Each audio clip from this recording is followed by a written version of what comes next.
pleasure to invite our guest speaker, Professor Peter van de Kerkhoff. I hope I'm pronouncing the name right. Okay, thank you. Please, sir.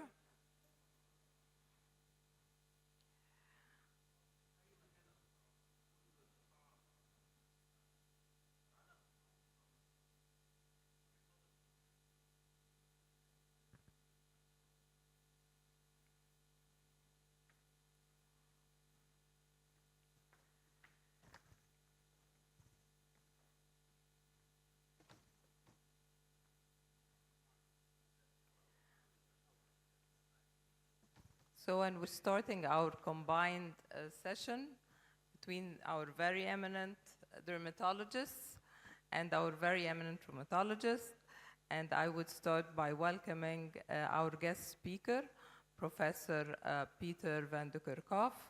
Professor Peter is a senior professor in Radboud University, and he is the Chief Medical Officer of the International Psoriasis Council. Welcome, sir. I also welcome Professor Dr. Mahira Sayed, very well known, of course, and she's a professor of dermatology at Ain Shams University. And may I also welcome Professor Hassan Basyouni, professor of rheumatology at Azhar University, and Professor Dr. Asim Farag, our very eminent dermatologist. Welcome to all our panel. In the past decade, there was an increased attention to combined clinics between dermatologists and rheumatologists to early detect arthritis in psoriatic patients by the dermatologists and to increase the awareness for dermatologists to look for psoriasis, especially in hidden areas. So actually, the EULAR 2023 last year has raised an important issue, is that the subclinical manifestations of the patients should be interpreted carefully. The arthralgias, the ultrasound-determined enthesiopathies, so that we do not actually overdiagnose and overtreat patients. So we're taking a new drift or a new direction now.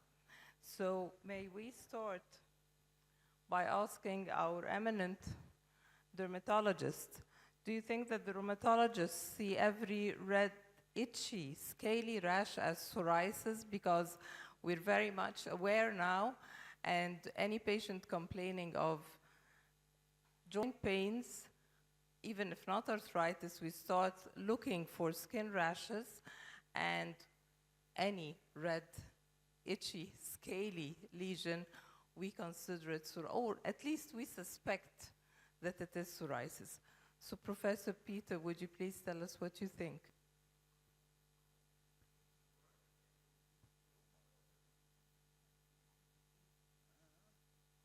Tiff, yeah, you can hear me. Thank you. Well, early diagnosis, both of psoriasis in skin manifestations, but also early diagnosis of arthritis is extremely important.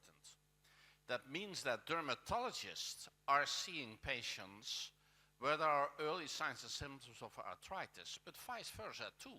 Rheumatologists should also be aware of early diagnosis of skin diseases. Not that the skin creates erosions in the skin itself, but in the cumulative life impacts and also in terms of early intervention, it is important that we have not a wait and see attitude. So rheumatologists also looking at the skin, there is a need here, I think, of collaboration and mutual education. I have been very lucky in the Nijmegen Center to work with rheumatologists who were very much aware of that. There was Leo van der Putten, Piet van Riel, all dermatologists who at the international level really did something. For our residency program, it's also important to learn each other. That is, it is too easy just to think that with a short lecture of 20 minutes, we can teach a rheumatology to make adequate early diagnosis of psoriasis. It is important to have a continuous collaboration where education is a repetitive event. But not only that, it is important to have joint clinics, to look together to patients, to describe patients. That is, the diagnosis in dermatology, when I look to the general practitioners in general, then the diagnosis of skin diseases is usually very, very poor. My own wife is a general practitioner, and the only thing where I can have a problem with her is by talking about dermatology and early diagnosis. But therefore, it is important really to have a continuous collaborative educational program. And in that sense, we can really learn and educate each other. Overdiagnosis is not so much the problem, underdiagnosis is the problem, and awareness here is a problem. Next week I give a lecture for rheumatologists, the Rheumatology Association in Belgium, on what to do in the course of patients with psoriasis and the detection of skin disease. And quite often there is an underestimation under rheumatologists of the importance of the skin in the contribution to the impairment of quality of life. And I think it's important for a rheumatologist also to take the skin serious, to have basic insights in adequate diagnosis, to have a close link to dermatologists, and then to be together ambitious. We have the treatments available, we can be ambitious. We can select our treatments too in order to improve the skin and the joints. So together we are much, much more powerful than I think on our own. Comment? Yes, please, Yeah. Dr. Mahira. Professor Peter has mentioned that the underdiagnosis is the problem. I sometimes find here in Egypt the overdiagnosis is a problem. Yes. Because if a rheumatologist finds someone with any form of joint pain, sometimes whenever they see any skin lesion, they consider it psoriasis. Not every skin eczema resembles psoriasis very much. Sometimes even the patient might have, like Professor Peter said, underdiagnosis also is a problem because he might have nail pitting, for example, which means that he has psoriasis. But I mean, sometimes overdiagnosis. Sometimes you get a patient that's being treated for psoriatic arthritis. I know that you might diagnose psoriatic arthritis without psoriasis, but sometimes you do not have psoriasis of the skin. So I can see it. And the rheumatologists are angry. They say, no, this is psoriasis. And I say, no, this is eczema. So I think the collaboration is important. At least all my colleagues in rheumatology on the other side of town, I know that you are in Cairo University, Yes. and it's a pleasure to get to meet you all here. But my colleagues, I now have 2 or 3 rheumatologists that I immediately refer the patient, and they do the opposite also. Whenever they find a skin lesion, they call me up and say, we're sending you so and so. Please check if this patient has psoriasis or he doesn't. So thank you. Can I add something? Now with dermoscope, it is 100% diagnosed. Again, dermoscope is 100% diagnosed. We have a lot of patients showing like eczematous eruption, and we can say it psoriasiform lesion. And we use the term of psoriasiform lesion better, because nowadays we have a lot of drug-induced psoriasiform lesion. We have a lot of lesions, we diagnose it as erythematous and psoriasiform lesion, and if it is associated with any abnormalities in the joint, we will shift it to your clinics, and with the dermoscope, Now, it should be diagnostic 100%, even if the patient is under treatment, even if the patient takes biologics and so and so, and he is completely cured.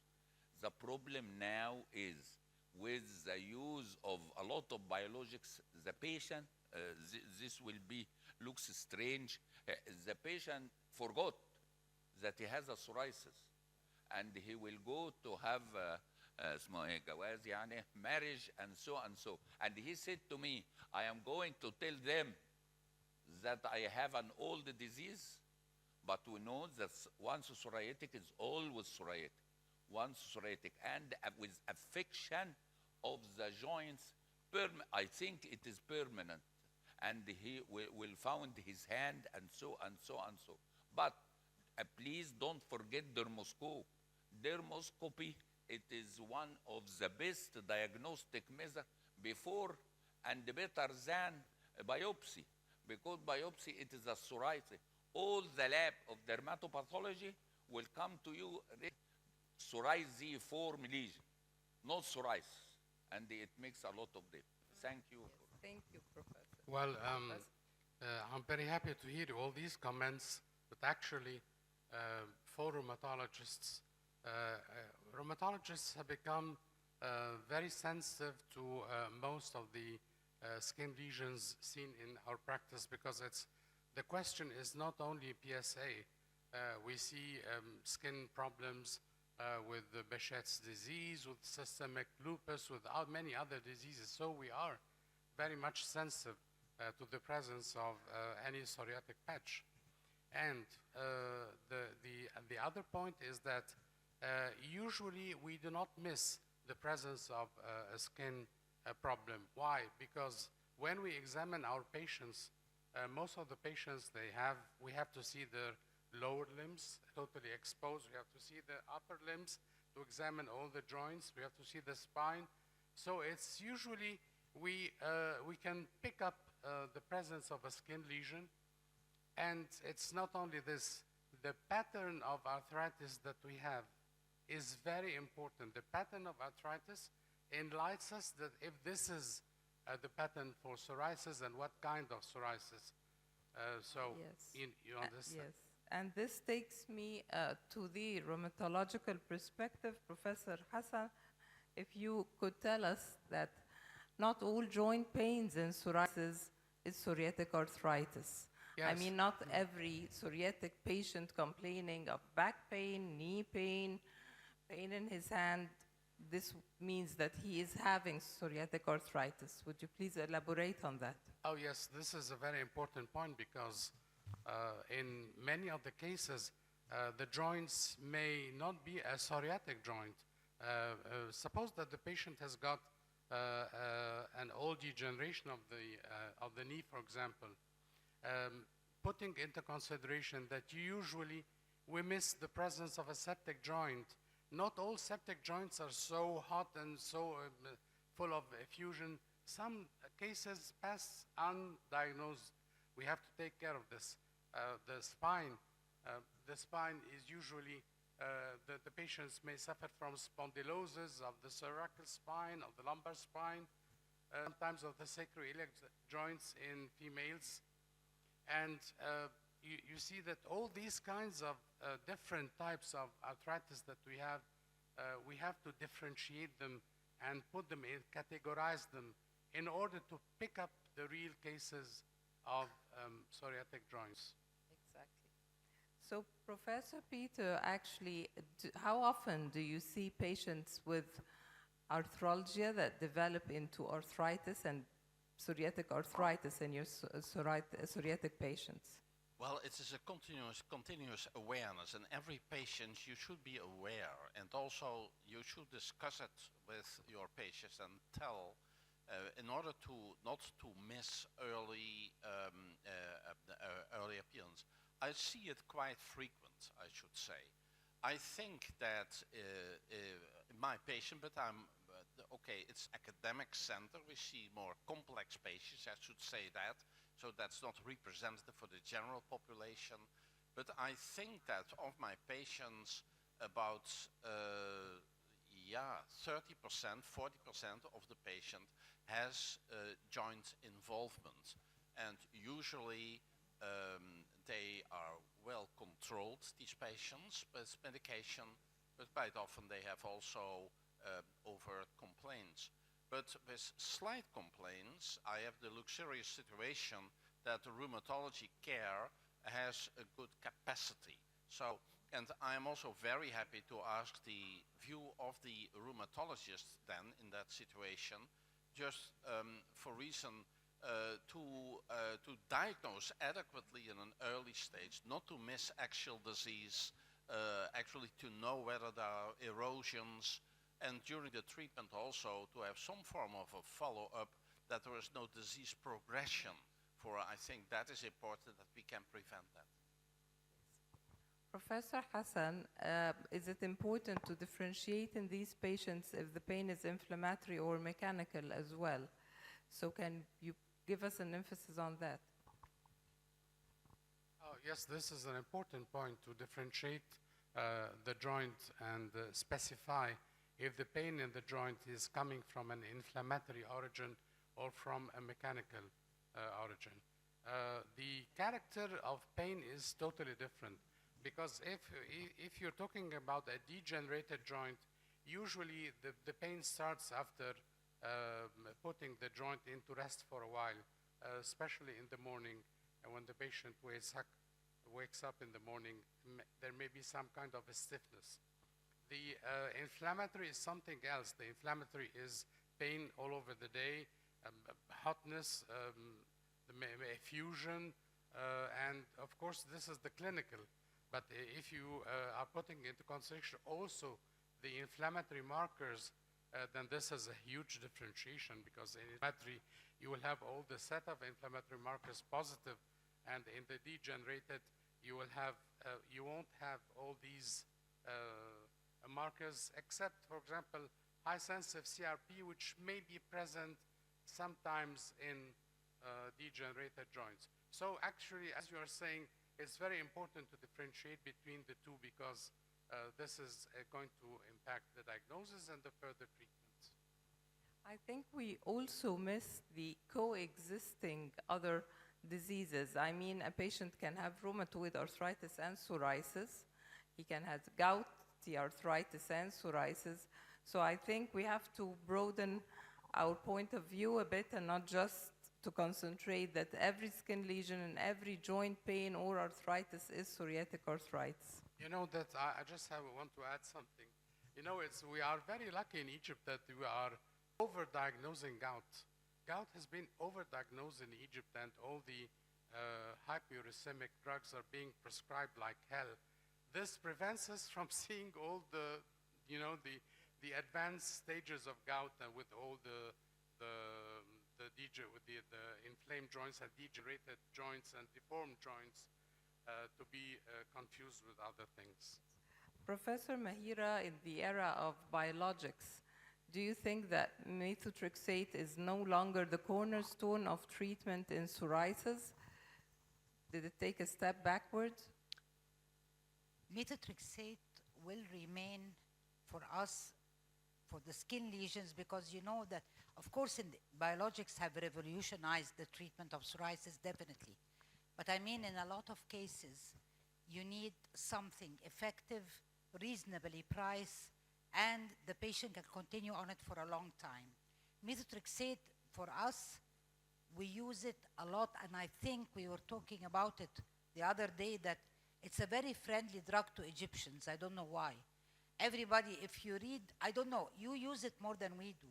But I mean, it's not that friendly. Wallahi, we use it a lot, but I have not seen in all my years a very serious side effect that made me discontinue. Yes, sometimes it causes the liver enzymes to shoot, and I have to stop them. And even at one point in time, they will tell you it's okay, just monitor the patient. But I mean, we still use methotrexate, but I know that for arthritis, it does not prevent the erosions that happen in the joint. If you want to prevent this, you need to use, according to all your guidelines, you need to use a biologic in order to prevent the destructive.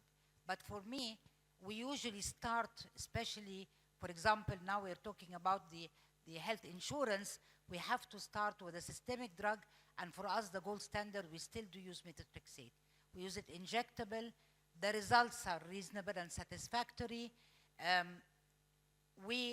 Of course, there is a place for biologics, but I mean, methotrexate still is an important drug for us.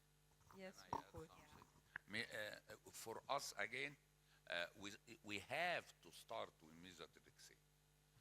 There is no logics beyond skip methotrexate. Now we control it. We control no more side effect. We started the triple dose, weekly dose, and now it is available in the market, many tablet, and the triple weekly dose. It is effective, and we can do some sort of liver function test, and so and so and so. So I cannot skip it because the patient will say to me, "Why doing this?" There is a huge difference in the price, unless we cannot use anymore the PUVA, because PUVA needs a patient to go to the hospital, come daily, and so and so and so. This is very obsolete for him. But again, methotrexate. And now we use the biologics in other indications. Do you usually add it with the anti-TNFs you use? For me, no. ما أعرفش ماهرة. We do not use it in a combination. I use For the autogenicity of the anti-TNFs, I mean, you don't prefer to use methotrexate with it? But I in the other room we was discussing the itchy psoriasis. And it is a new terminology. Not all our cases are itchy, by the way. For the you put no, it is not. Psoriasis classically non-itchy. Classically non-itchy. But how, if it is itchy, if this is combined with atopic from the start, it is atopic dermatitis who develop, or atopy who develop psoriasis, and this is by no means, it means a lot. Professor Peter, do you like to comment on that? Especially that actually we did not encounter really serious side effects. Even the elevation and the transaminases, it's transient, but it's the patient side effects actually. The patients always try to give the methotrexate up because it causes nausea, vomiting, fatigue. They always say, I can't feel sick for 3 days each week. Yeah, so methotrexate has for me, during my career, a very important drug. And when I look now at the position of methotrexate, we see also that, for example, in NICE, that is the British regulatory body, they recommend really methotrexate also still as a first choice treatment, although we have availability of several biologics.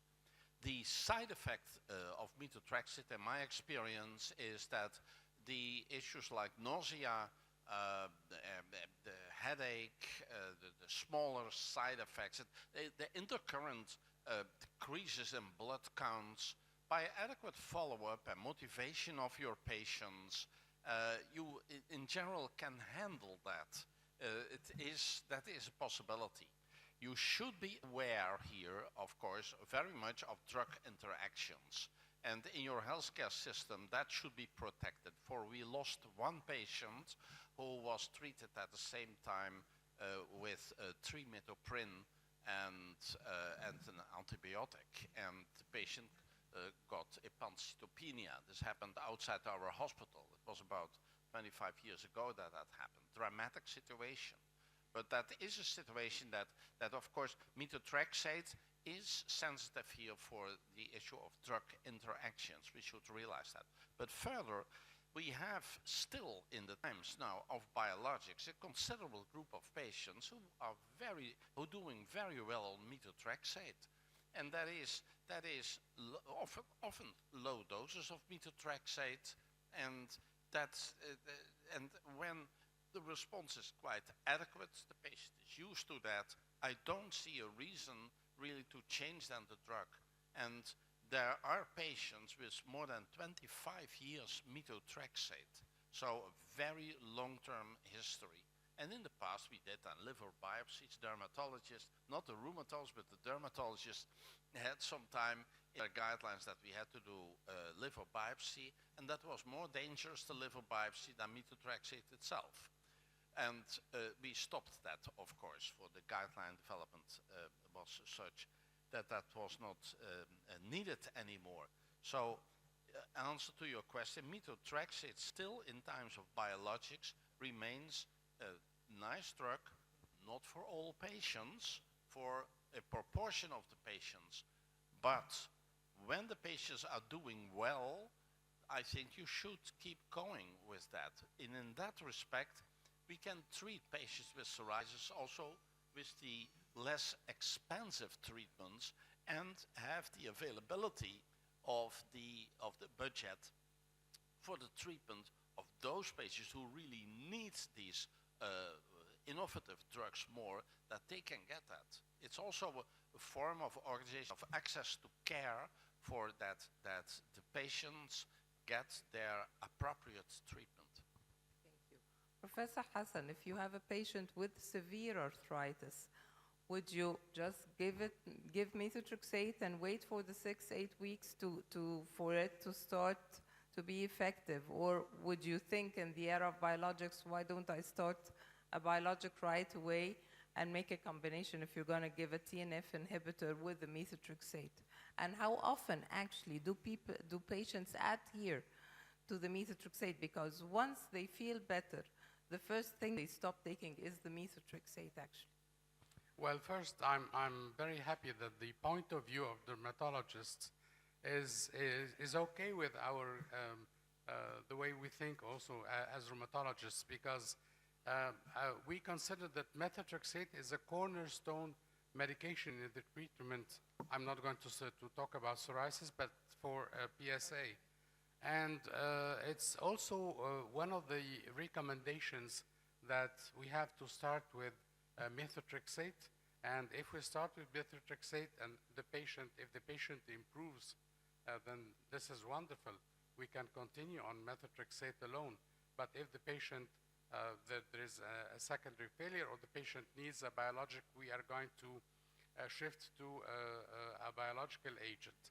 But methotrexate is very important, because even in the national insurance that we are talking about, when you give the patient the biological agent, it has to be combined, of course, at the beginning with methotrexate, especially if it's a TNF inhibitor.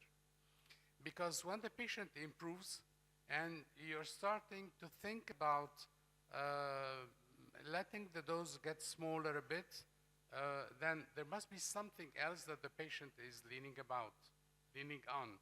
And this is methotrexate. So methotrexate is an anchor drug for us.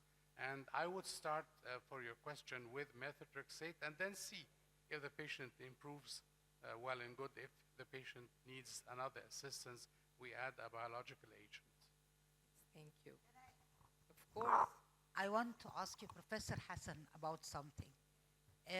All the GRAPPA recommendations and what we hear about is that methotrexate does not prevent the joint damage. Is this true? I mean, for us, methotrexate, like I said, maybe Professor Habir has said that sometimes patients complain of vomiting. Those patients, when they see the injection, they vomit. Those are an absolute contraindication. But most of the patients take methotrexate very well. But for me, I heard all the GRAPPA recommendations, the EULAR recommendations. They say that methotrexate does not prevent the damage. So is there a window where you are comfortable giving methotrexate? Sorry, I'm not a rheumatologist, just a question. A window that you can give it, and if the patient improves, you're fine with that, and you will guarantee that there will further damage? Thank you. Okay, now this is a very important point because really nothing stops the progression, even in the best way when we treat our rheumatoid arthritis patients and when they go into a remission.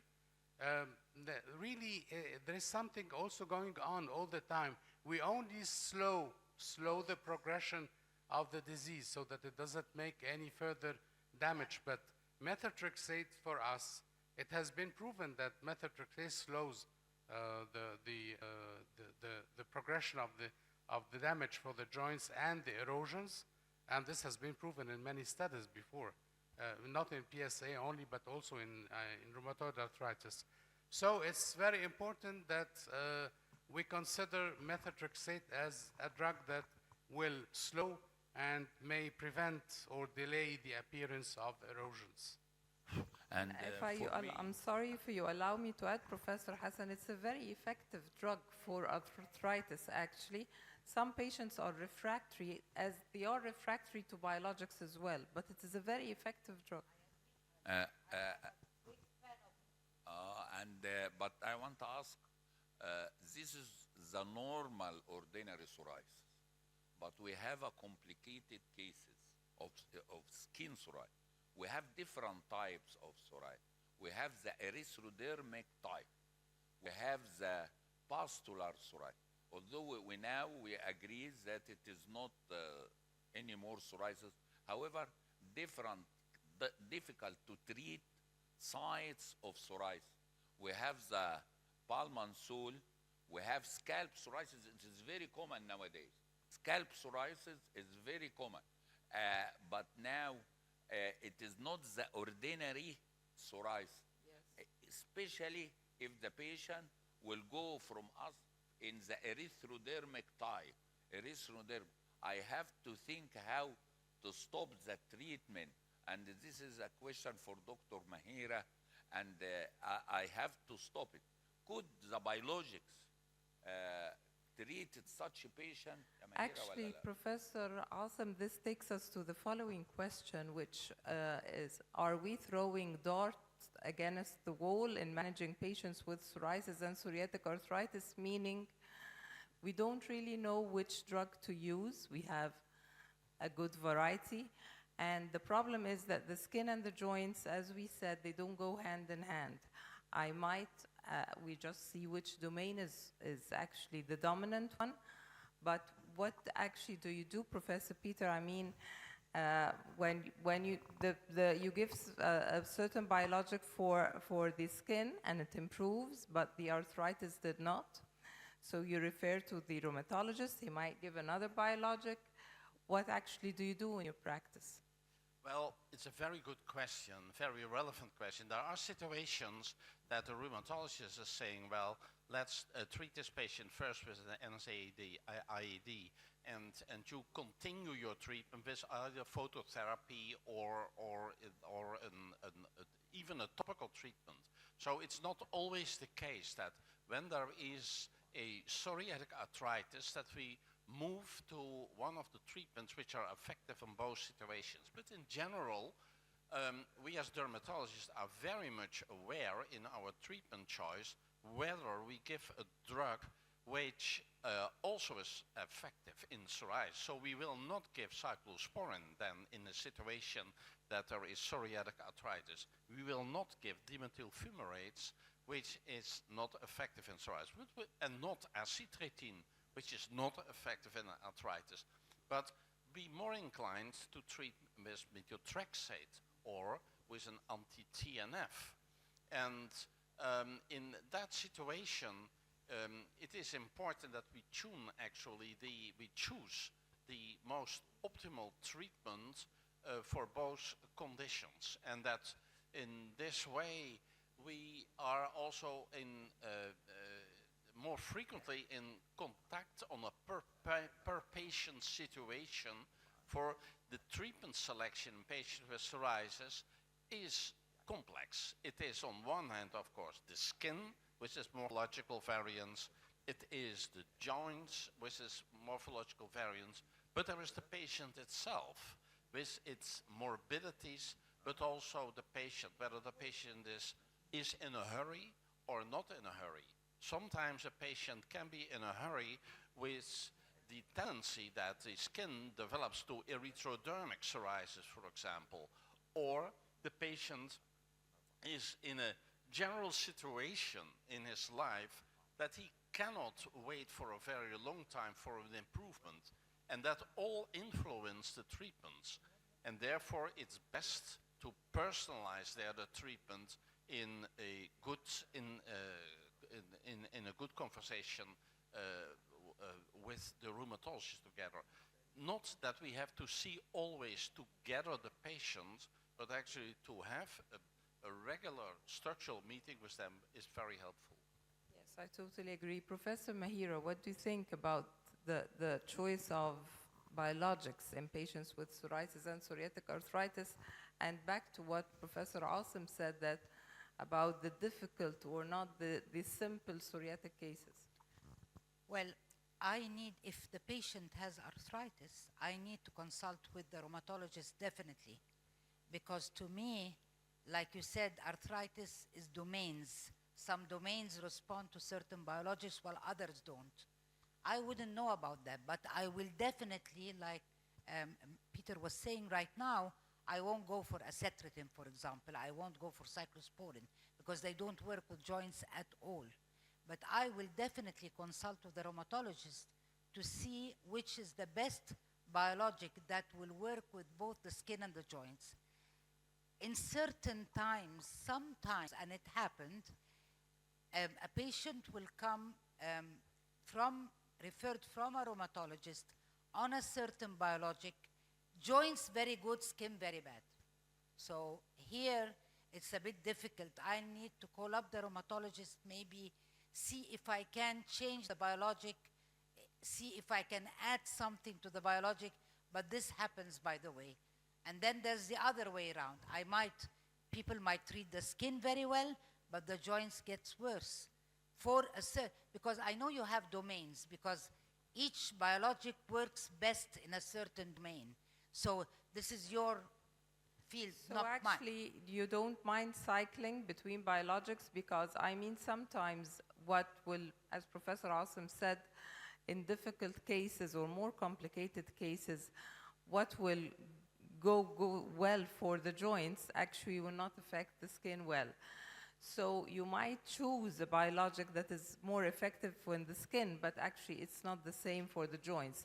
So what about cycling between biologics? Because it's becoming recently And you not a mentioned- far-fetched idea. You mentioned something interesting. Sometime you combine a biologic with methotrexate, for example. Yes, but Which is, again, it's if you find a bit of resistance. But I mean, I don't know if along the times are we seeing, maybe Peter will tell me that, do you think we're seeing resistant biologics?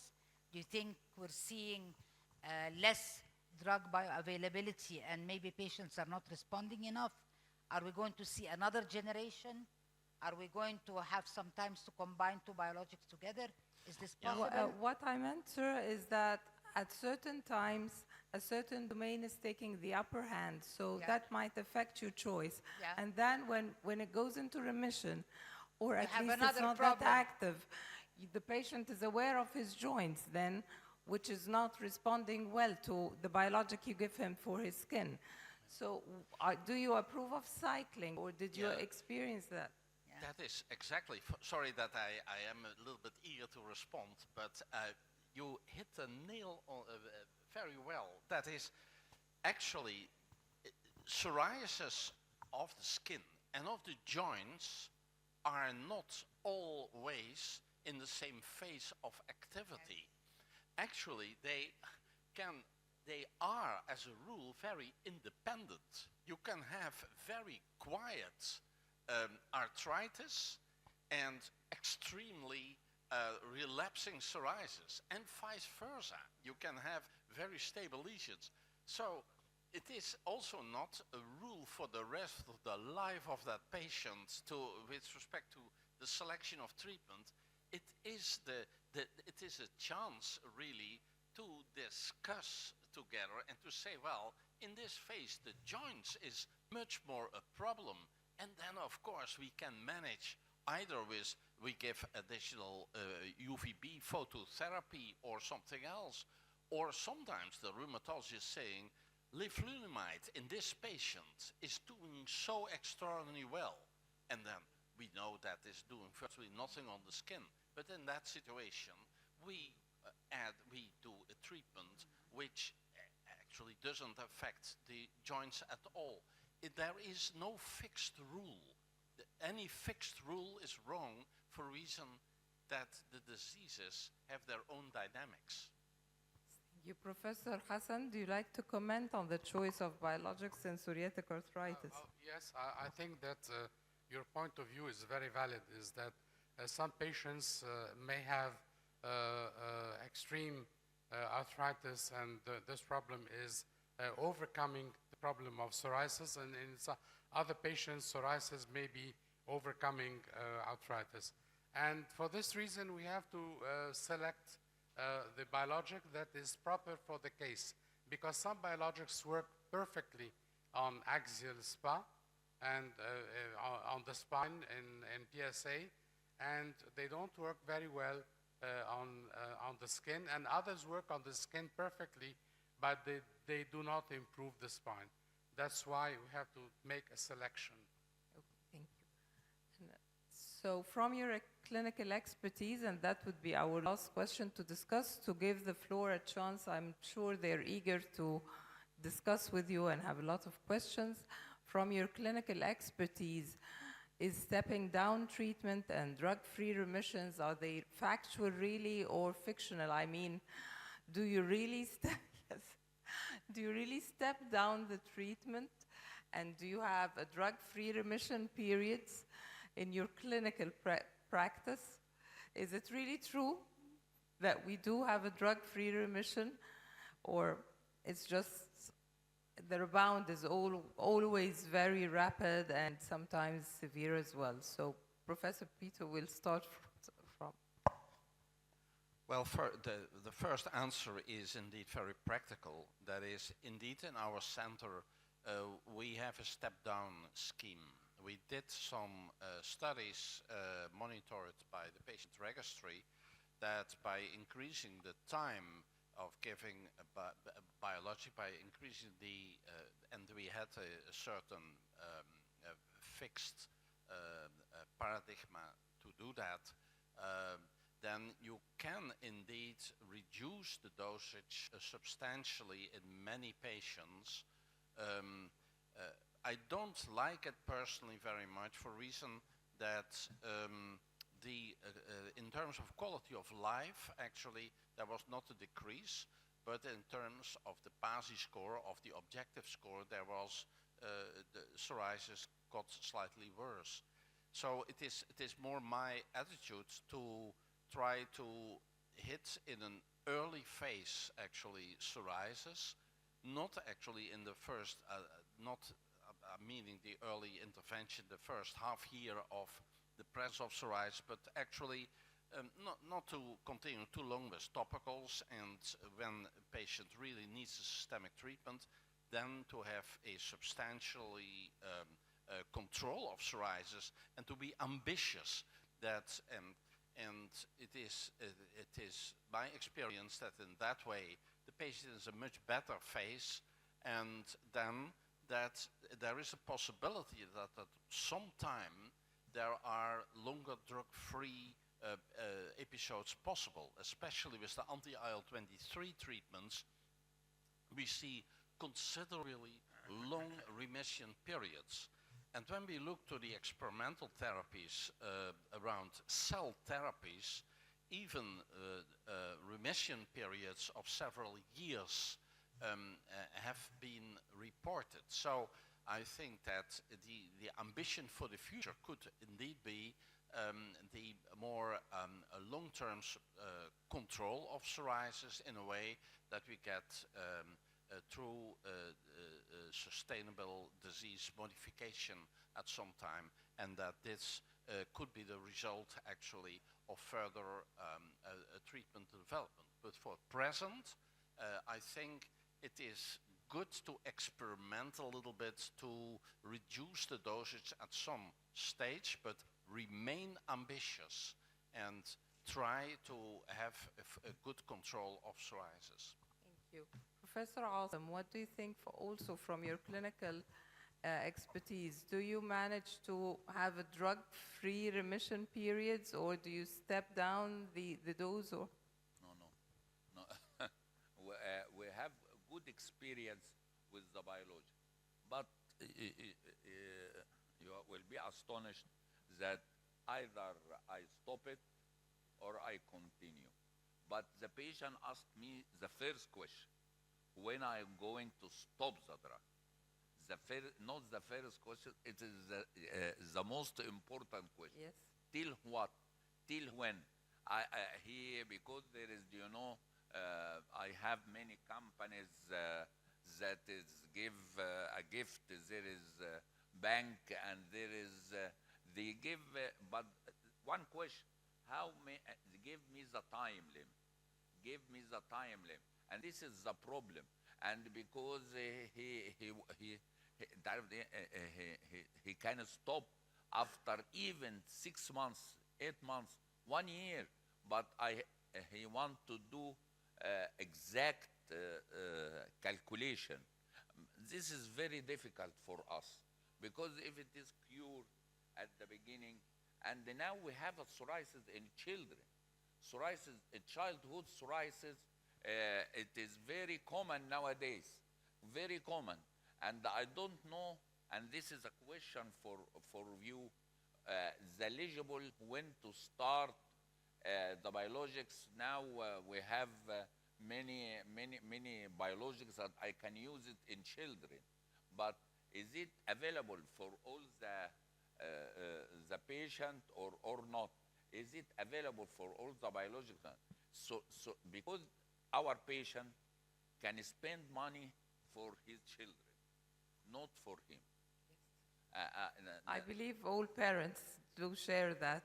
Professor Mahira, what do you think about stepping down treatments and drug-free remissions? I do that because even it's off-label, I know, but studies are starting to come up. I have patients that if they can, for example, if they're on a biologic and if they can afford to remain on a biologic for a longer period of time, instead of giving it, for example, every month, maybe every 2 months, maybe every 3, if they're insured very well, so you step down. I do that. I have lucky patients. I have people who are on biologics twice a year or once a year. Very lucky patients. But this is not always the case, because sometimes when you space, like Peter was saying, you have to remain vigilant. You have to be very careful that the psoriasis doesn't rebound, because sometimes if it rebounds and you go back to the original dose, they do not respond. So you have to be very, very careful.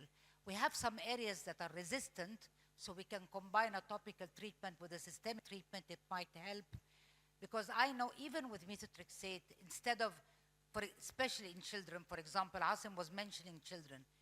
We use methotrexate with children, but sometimes you need to go down with the dose a bit. What you do is go down with the dose and maybe give intensive topical therapy that might help. Now, everybody's talking about proactive therapy, which is preventing the lesions from coming up, especially in children.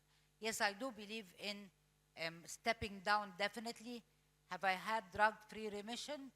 Yes, I did, but not much.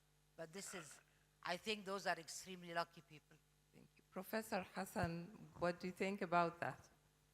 Well, I think that all the panel agrees on the same, is that we are all very demanding, and we want our patients to enter into a remission. The question, the thing that I feel that the exacerbation that may occur in the joints can be controlled easier than the exacerbation that may occur in the skin. This is something that we have to admit. So it's very important that when we take our patient into a remission, we do not take the decision by ourselves. It has to be a shared decision. Should we start by reducing the dose a bit? making the period between the injections bigger until we may wean the patient out the biologic, or if the patient is going to continue on a biologic for God knows for a long time, but not entering into an exacerbation again. So we all agree on the same thing. Okay, thank you so much. And I think now it's time for the floor to share with us. And please, if you do have any questions for our panel, would you please go ahead and ask?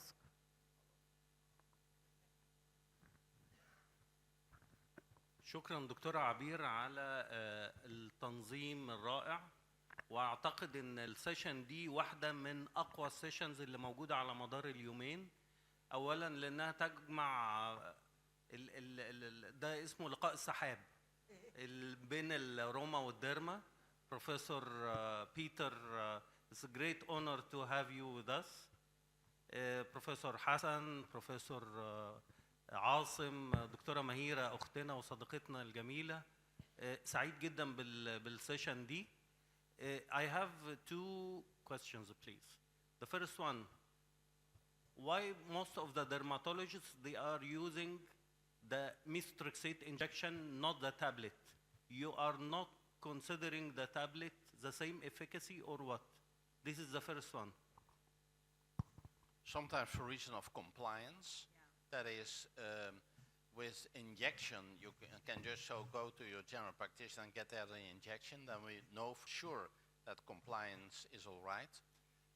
With respect to the nausea, it is not directly the solution, actually. So sometimes dermatologists do it, but that is not exactly the solution. The other thing could be that when methotrexate is crucial, that you have not a good alternative, and when you see that the efficacy is not optimal, you can dosage more precisely with parenteral injection than with oral, for there is a lot of variation between individual patients. So there are some reasons really to go for parenteral, but the usual approach is to give oral. The next question, please. Why in pediatric psoriasis you are considering etanercept, Enbrel, for this patient, and there is no recommendation for adults? What's the reason for that? I'm really surprised. Yeah. When we look at the efficacy in adults, etanercept is in comparison to the other biologics disappointing, the results in adults. There has been done a clinical trial in children where the outcome was more favorable. And I think that's the reason why still etanercept in children is given. But not only etanercept, of course, also actually the adalimumab and also ustekinumab and also the newer biologics are available in several countries for children and have a label. But etanercept, there is a difference in efficacy in the clinical trial, and the outcome was better. Okay, thank you.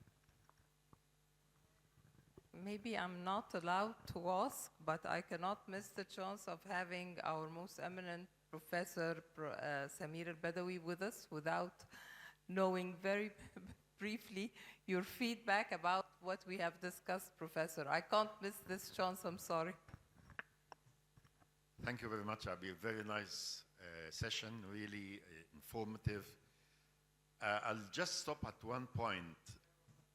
When you have a remission and the patient gets better from the dermatological and dermatological point of view, the thing that which alarms me, if the patient is pushing, they are pushing always to stop the medication. And the first question is, how long I'll be on this medication and when I stop? How can you judge, or what risk would you take and expect stopping the medication for the patient? There are certain, I believe, criteria where you will say, I will stop this patient, or I'll space this patient, or I will never stop or space this patient medications. Professor Sharif Rifat, I think you wanted to ask a question. Please. You can, yes, I will try to answer your question. For it is an extraordinarily important question, and there is a huge unmet need to get more evidence on the decisions in long-term management of biologics in psoriasis.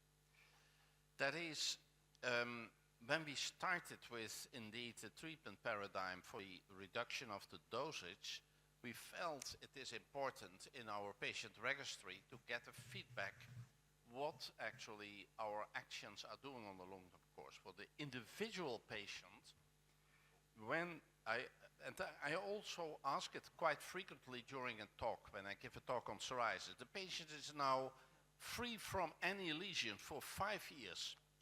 Who of you would stop? And then a few fingers you see. And now it's 10 years free from lesions. Who of you would stop? And then I still people who would continue. And I say 15 years. I said that cannot be true that we give actually without seeing a single lesion a biologic forever. There should be a moment that we decide actually to stop. And then somebody from the audience answered, but I would not stop for even when the patient would be free for lesions. There is always the risk of the comorbidity. And then I thought what we need actually, we need more real-world experience and to investigate that with our patient registries to get better informed. And I'm not avoiding the answer to your question, but so the evidence that I can give for the momentum and what criteria still are limited. It is actually at the moment the individual relationship with the patient, that every patient has its own psoriasis. You have to listen to the story in this patient. What did the patient suffer for this time? What sort of periods and how difficult it will be for this patient to get a relapse or not. And together, at some moment, you have to try indeed to reduce or to stop the treatment. The paradigm by saying, the answer by saying every patient will relapse with psoriasis is not true. So some people say this also, we need then the biologic forever. So there is a moment, and I think it's again in shared decision making and the whole story and the arguments of the patient to say, okay, we can have a try really to reduce the dosage or to stop, but it is an experiment. And luckily, most biologics, when we restart the treatment, we will get the improvement to the same extent, especially with the anti-IL-7s and anti-IL-23s. That is the case. Can I ask Professor Prince from the audience to give us his input about that for a minute? Would you be willing to do that, please? Thank you. Thank you very much for asking my opinion. I think Professor Peter has answered it in detail already. I have been involved in the use of biologics from the very beginning, and the issue that I find with stopping biologic treatment is that the patients are at risk, a little bit depending on the particular antibody, at risk of developing anti-drug antibodies. And developing anti-drug antibodies means that a patient who has a lifelong disease perspective is losing one of the most important drugs to control the disease. And for this reason, I'm sometimes very reluctant to stop, even if I see that the patient is clear under treatment. What we do is, like Peter van der Kerkhoff mentioned already, that we may prolong dosing intervals. This is in particular possible if we use adalimumab, or secukinumab or the IL-17 blockers. But if we have the impression, and because it's always experience with this particular patient, if we have the impression that the patient would go on flaring, we would not stop.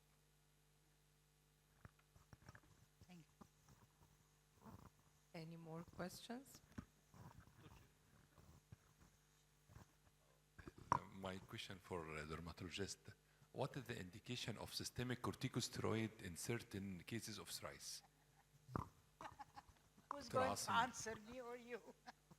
You do it. Because I know, because have- this is a $1,000,000 question. by Yes, the a $1,000,000 question, and what I have done in the past is actually wrong. That is, what I did is categorically said systemic corticosteroids are absolutely contraindicated in psoriasis. When you give a systemic corticosteroid, you will get, during the phase that you stop the steroid, you will get a relapse. And for the International Psoriasis Council, we are giving a lot of master classes. And then we were together in this master class, Mahira, and then we were with Sub-Sahara Africa. And you can be very glad there with when the patient can get a topical therapy or when the patient can get methotrexate. But a lot of patients, actually, you need to intervene. And then in that situation, a systemic corticosteroid often is the only option to do. That is quite well available. And so I modified a little bit my earlier saying absolutely contraindicated to in certain situations where there is no escape, you can give a systemic corticosteroid, but please try to give at the same time another systemic treatment for psoriasis which is available and which can actually counteract the flare which may occur after discontinuation of the drug. That will be my answer. I've been more modest here. I knew everything 10 years ago, but I have learned that there is variation of the world and that we should not be too dogmatic. Thank you, Shukr. No, Dr. Sharif, what Professor Peter means that we used to put a multiple choice question and it's still valid. All the foreign drugs are indicated in psoriasis except, and this except is systemic corticosteroids. They're strictly contraindicated. But when we did this master class in Africa they have nothing. In sub-Saharan Africa, they don't have any therapies for psoriasis. And we discovered that those people were using, the only thing they could use was systemic corticosteroids. They were getting remissions, of course, but the problem is with the flare. So we decided to think about it. Yes, we are not allowed to use it definitely, not at all. But what he means is that we found that not every area of the world is the same. But we don't use it. In our everyday practice, definitely not. Practically, Dr. Sharif, better, extremely better. In Egypt, we mentioned like that it is extremely contraindicated. طب حضرتك لان احنا شفنا يعني فليرز حاجه كلهم في المستشفى. يعني انا هقول لحضرتك لقينا كم من الناس في المستشفى in the hospital because the leakage of maybe systemic corticosteroid used in such a case. No, extremely contraindicated. It is the same. one of my patients Dermovit, the same cost. It is the same hidden. بص احسن حاجه عشان خاطر ان احنا اللي بنشوف المشاكل بنشوف مشاكل فلير حتى ده انا بقيت امنعه من السورايز فورم ليجن لان الاحسن تطلع سورايز الاحسن تطلع يعني هو اول ما هيبتدي تفتح له ايديه في السيستميك كورتيكوستيرويد دمار في limit للuse of topical corticosteroid because one of my patients asked me, you told me contraindicated to systemic and approved local topical steroid, and I use 2 or 3 bottles all over my body, and this I think equal to systemic effect. The patient told me that. So what is the limit to use a topical steroid? لا What is the دلوقتي area? في TCI I can use TCI safely. TCI مش عايز ادويه سوق يعني تركزيماس وبروتوبيك and so it is efficacy يعني I use it with a huge area and so. Usually I told the patient never use systemic steroid, never use even the potent corticosteroid. May I, since I was included into the discussion now, may I also make a comment? I think we have to give reasons for this. The reason for systemic corticosteroids also applies for topical steroids. That means psoriasis responds very well to to apply corticoids either on the skin or systemically. The problem is that a number of patients develop rebound, meaning psoriasis comes back and is much more severe than before and less responsive to therapy. And the worst case that we know is that they run into generalized pustular psoriasis. Once they have started generalized pustular psoriasis following systemic therapies, it will be a life-threatening cause for the rest of their life, where they need really intense treatment. I learned once that if patients need systemic glucocorticosteroids for other reasons, maybe they have an anaphylactic shock or another condition, then one should avoid to provide systemic glucocorticoids above a Cushing dose for more than 10 days, because this creates this rebound condition.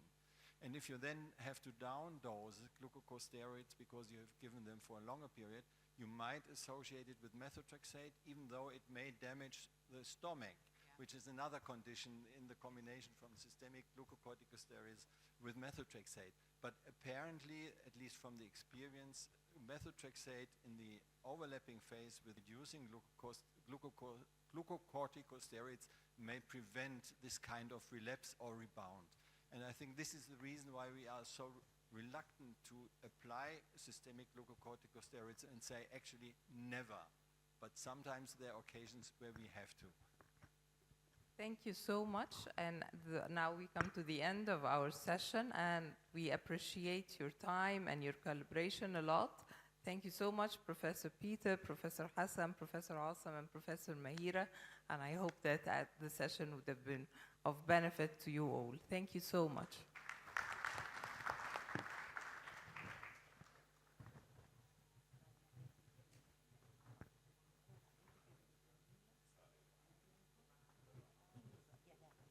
هو بس في حاجة كده صغيرة بعد إذنك.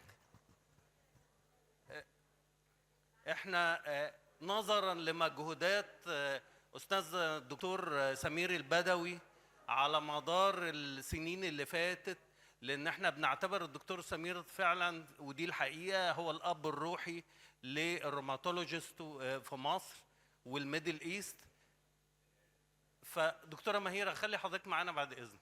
فيسعدنا ان احنا بس يبقى في ابريشيشن بسيط وحاجه رمزيه لاستاذنا الدكتور سمير البدوي بنعبر بيها كناس في التامين الصحي وفي الروماتولوجي، ان احنا بنقول لحضرتك كتر خيرك، ودايما حضرتك اكبر سبورت لينا بتدعمنا، فاحنا بنشكرك، ودي اقل حاجه نقدر نعملها.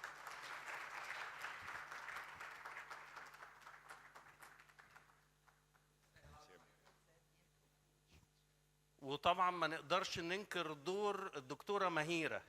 الدكتوره مهيره يعني بذلت مجهود معانا السنين اللي فاتوا في الفيلد بتاع الدرماتولوجي، وقفت معانا في البروتوكولات اللي احنا بنعملها، وقفت معانا حتى في المؤتمر ده وفي الاجنده، واستحملتنا كتير. فدي اقل حاجه ان احنا نشكر الدكتور سمير والدكتوره مهيره، وهم ليهم افضال علينا كتير يعني. ودايما معانا ان شاء الله دكتوره مهيره، وانا بشكر حضرتك يا دكتور سمير. ربنا يخليك. شكرا دكتور سمير. شكرا.